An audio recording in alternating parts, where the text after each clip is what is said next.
Hey EBC 5th and 6th grade Sunday school class. I miss you guys. I've been thinking about doing something, sending an email is more my style, but I know you probably won't, most of you won't want to read emails.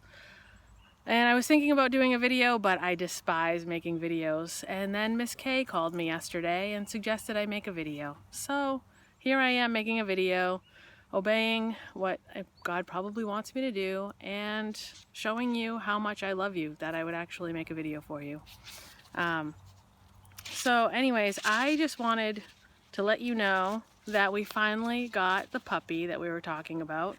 So if you would like to meet Toluco, who is currently rolling around, I can't see him very well, rolling around in the yuck, getting yucky, and making my house smell more dog and yucky. But he's adorable, right?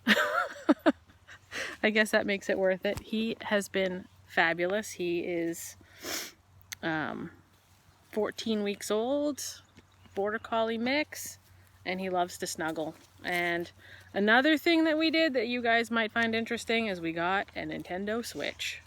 Not to play Fortnite, but Emily and I have been playing Animal Crossing. So if you have any tips or tricks, I can probably help you more than you can help me. But anyways, I just wanted to check in with you guys and find out how you're doing.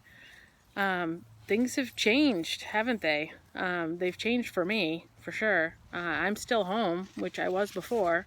Rick still goes to work, but Emily had to come home from college, which was actually good for her. And it's good for us that I'm home right now because this dog needs a lot of attention.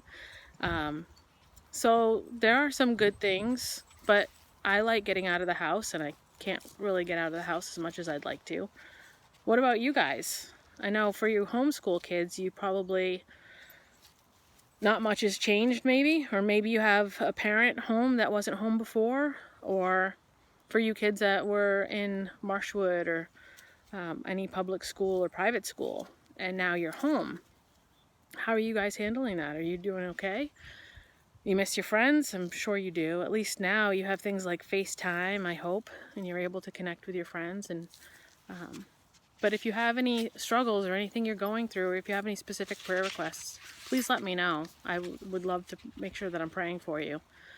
And I have been praying for you that gave me prayer requests before we ended up not having church. And ironically, one of those prayer requests was from a student who I won't name in case this gets posted on the website. But this student wanted prayer that she would always be able to come to church and not miss a week. And interestingly enough, none of us are going to church right now. So did God not answer that prayer? Did he ignore it? Did he say no? What should we think now with a prayer request like that and it's been canceled? Should we stop asking God for things? First of all, the Bible tells us absolutely not. We should not stop asking God for the things that we want, especially when we know that they're good things like going to church. And I want to read to you right now Luke 18 verse 1. Luke 18 1.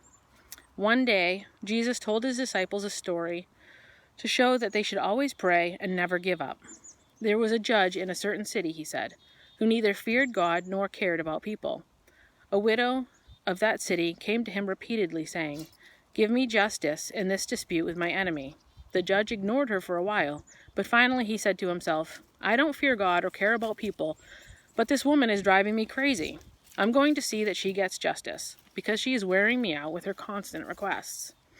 Then the Lord said, "Learn a lesson from this unjust judge. Even he rendered a just decision in the end. So don't you think God will surely give justice to his chosen people who cry out to him day and night? Will he keep putting them off? I tell you, he will grant justice to them quickly. But when the Son of Man returns, how many will he find on earth who have faith?" We need to keep praying. Even if it seems like God isn't answering, or his answer is no, and it might be no, or it might be not now. But when you think about it, did God really say no to this request? I mean, really, even if you sleep late now, or if you're not feeling well, you can still watch the sermons. They're in your home now. There's no reason to miss church at all. So, did he not answer it? Or maybe he just didn't answer it in the way we'd expect him to. But we don't want to confuse things and make it seem like, well, did God bring this virus upon the earth so that that prayer would be answered? Well, no. God didn't bring this virus to the earth. Remember, this is a broken world. We're broken, sinful people. We brought this stuff into the world. And remember, we talked about in Leviticus, it says don't eat bats, and it talks about unclean animals. If we actually knew what was in God's word and we followed it all the time, a lot of these things would be avoided. So, no, God didn't do this to us. We did it to ourselves. But he will always make good things happen to those who are called according to his purpose. That's what Romans 8:28 tells us. It says, and we know that God causes everything to work together for the good of those who love God and are called according to his purpose for them. So is God bringing good from this mess? Absolutely. He always will. I get to watch sermons online every week. I get to watch Nathan's messages to the youth group. I get to watch Kay and Pastor John's messages. I get to watch everything now. When before, I was limited in time. I had to pick and choose what I was going to do. And now you can do that too. If you're too young for youth group, do you think you can still go online and watch Pastor Nathan's messages to the youth group? Absolutely. You couldn't do that before, but now you can. If you're too old for children's church, do you think you can't watch Pastor John or Kay's messages? Of course you can. And you should. And those are the blessings that I'm talking about, that God will use things for good, and he will pour blessings out on those of us who care about him and love him. And if we want church, church is available. So I hope you take advantage of those things. I hope you watch those messages. I hope you spend more time in God's word. I hope you spend more time getting to know him, digging into him and his word and in prayer with him. And also, I just want to offer you guys something. If you're readers and you want to combat some boredom, my books, the entire Araboslia trilogy, Astray, Adrift, and Aloft, I will give you guys for free. Just let me know that you want it, and and give me an email address to send it to, and I will send you a copy. Just let me know if you prefer Kindle or an EPUB file, and I'll get you what you want. Just make sure that your parents are okay with it. They are a little older than you. I really wrote them for more high school-ish age, but there are some kids your age who like them.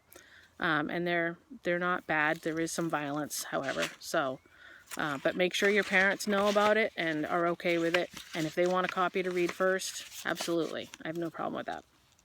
And if you have any prayer requests, questions, or just want to talk, please call me. I am here for you. I miss you guys like crazy. You have no idea.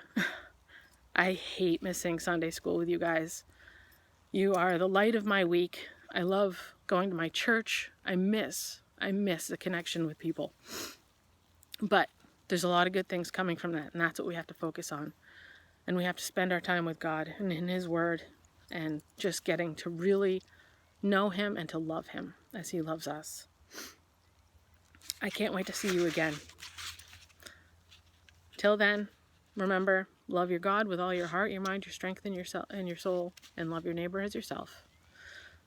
And right now, you might have to love your neighbor from 6 feet away, but you can still do it. Love you guys.